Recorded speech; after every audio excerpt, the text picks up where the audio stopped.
So update 9 is here, and first impressions, I've got to say I'm really impressed with it. Not to say there aren't any issues here and there, like with all the updates there's always a bit of teething problems to start with.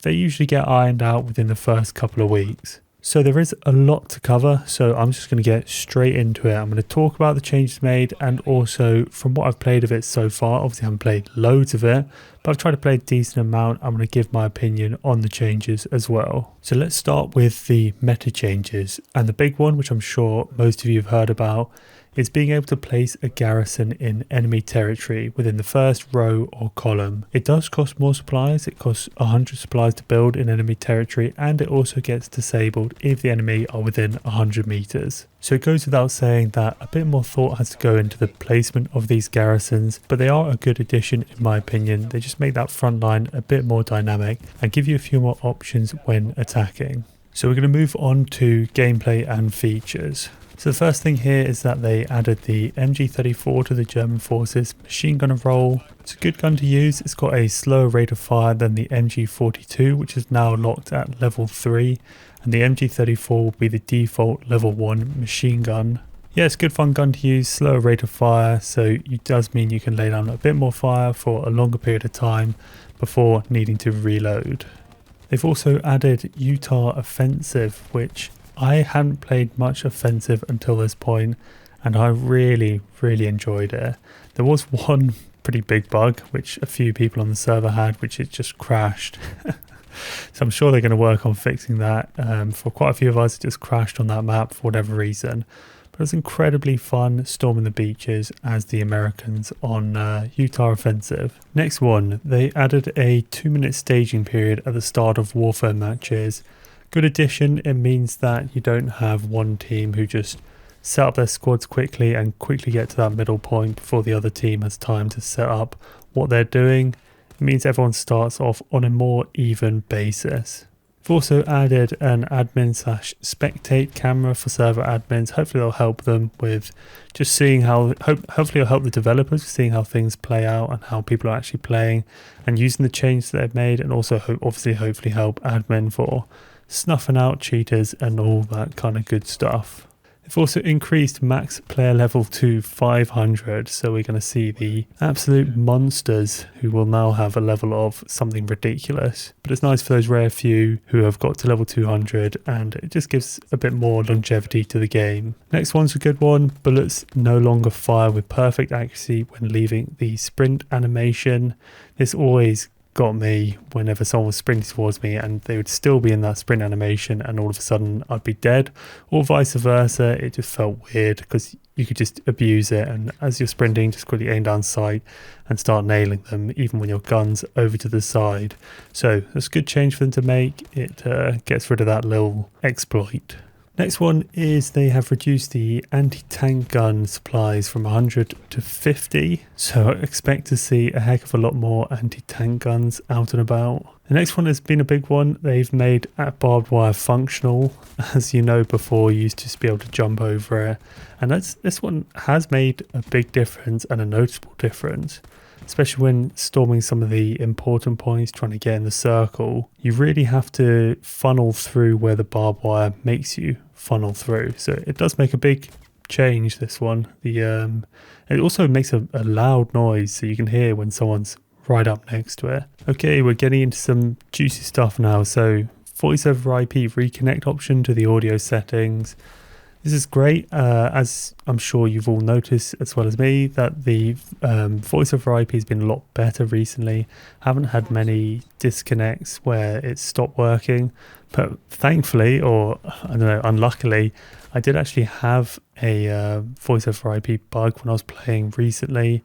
My comms cut out and I was able to try this reconnect option in the audio settings and it did work. I was able to get my audio back, so that's great news. They've also added a new anti-aliasing option called Community TAA. It's kind of a mix between standard TAA and what was the other one? Clarity TAA. I enjoy it. It's the one I'm using now. I've switched over from standard to Community TAA. Highly recommend you guys check that out in the video settings. Okay, foliage settings should mean that bushes no longer disappear And they've also addressed the issue of the not having any foliage when you spawn in. You still get a pop in, but it's usually only after a couple of seconds, and it's everything kind of pops in at once, it seems like. So thankfully you're not going to get nailed through the wheatgrass or nailed through long grass when you should be well covered. Okay, next one, we've got blueprints will be despawned after 3 minutes if they are not built. I like that one. I hate seeing loads of blueprints around. It does get in the way when you're trying to see something. So they will despawn after 3 minutes, and you can also dismantle friendly blueprints. It takes 2 seconds to do that now. Another big one is medics can now bandage twice as fast as regular infantry. So great stuff, gives medics a bit more usefulness on the battlefield. And it does make a difference. The animation looks a bit weird in my opinion because they really go very quickly. But yeah, nice addition. And we've also got increased pistol damage at range. And I don't know if it was just because I read this that I was more cognizant to it, but it did seem like people were using pistols more often in this one. It's quite a big one for the Germans, I guess, if you've got that rifleman or one of the roles where you've got the Kar 98K and your pistol as a sidearm. It does make it a viable option. And finally, on this section, they've improved the performance on the enlist screen. As you know, it was always really laggy, and I like this one. This one makes it quite a big difference, especially if you're new to the game. It gives you a nice first impression of the game and does make you worry about the optimization and the performance of it. So let's move on to the HUD or the user interface. They've added a spawn list to the deploy screen that displays a list of available spawn locations. It's kind of nice for just seeing how many spawn locations there are. I don't really use that too often. This one is really good. I like this one a lot. It's if you open up the map and you mouse over supplies on the tactical map, it displays how many supplies are remaining there. Really good, especially useful for the placing of garrisons in enemy territories, because you need to see where's got 100 supplies and where's just 50 and you need more supplies there. Next one's a nice one, especially considering that I like the Hell Let Loose community. I think it's a really good community. They've added an add friend button to the scoreboard, allowing players to quickly add other people to Steam. So it's great, it's a great community, and it's always fun playing with people that you know. So I think it's a great addition, being able to make that easily accessible. Next one, and I actually forgot to test this one, but I remember reading it and thinking, yeah, that's great. It's that ping markers will now show on the edge of the screen if it's out of view. Because the amount of times I'd hear someone say, oh, I've pinged them, it's a whole squad on ping, and I'll just be spinning around to try and find them. So that's a good addition. Need to test it out properly. Okay, crikey, more to come. Okay, so commanders' abilities on the map show as white to teammates, and that does make a difference. So you can see bombing runs and supply drops a lot easier. Officers of units always appear at the top of their unit list on the scoreboard. Nice addition. Servers running the offensive game mode show which team is attacking under the game mode section on the server browser. So that's a good one. Like I said, Utah Beach, I played that offensive, really enjoyed it. I'm not sure, and it showed before I joined the server that it was a USA that was attacking, and I'm not sure I'd really want to play it if it was the other way around. You always want to be storming the beaches, don't you? So yeah, that's a nice addition. Right, moving on to the next section, sound effects. So they've added community death, voiceover death sound effects, which are interesting to say the least. They've added a new BAR firing sound. It sounds so much better. I'm going to do a video on the BAR soon, so hopefully I'll show you that then. Now the next one is a really big one, or I thought it made a big difference. They've overhauled the footstep sounds in the game. I found it way easier. I never really even used footsteps before unless someone was splashing about in a stream. I found it way easier to hear when the enemy was around me, especially if it was on like some muddy ground or something that's a bit louder. So that, I think, is a pretty big difference. It's going to change how you play the game. Don't get me wrong, if there's bombing runs and all that jazz going on at the same time, you're not going to be hearing footsteps. But other than that, I think they've made quite a big change to that. Okay, we are getting pretty close to the end, so I'm just going to rattle through it. This one actually I really liked, really good one, was a visual improvement. The thing I most liked about this, so this is a visual improvement to a lot of weapons, including BAR, Garand, a whole load of weapons. What was really good was the sights. The sights were improved. So what I noticed the most just from playing was the M1A1 carbine Thompson and the M1 Grand I all really liked. Just trying to think of the German ones. They seem pretty similar, but I think they have made some changes as well. Noticeable differences to those ones that I just mentioned. So that was great. You've also got bandaging wounds now adds blood to the player's hands. Nice little addition.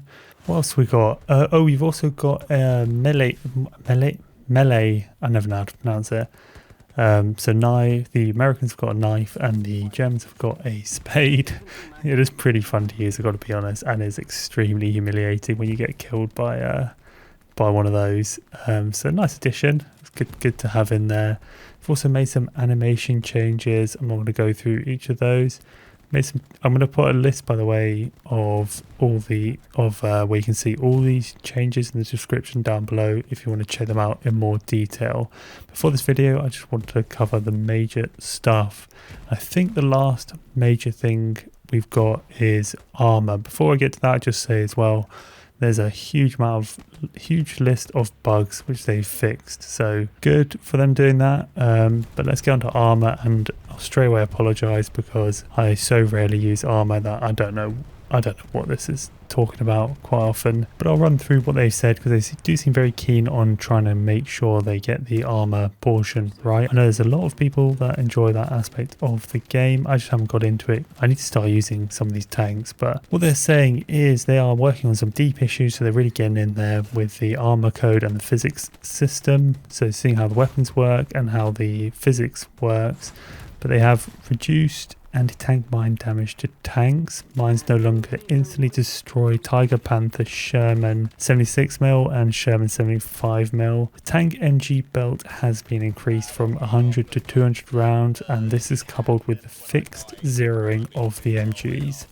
And they've also improved non-penetrating shell effects on tanks.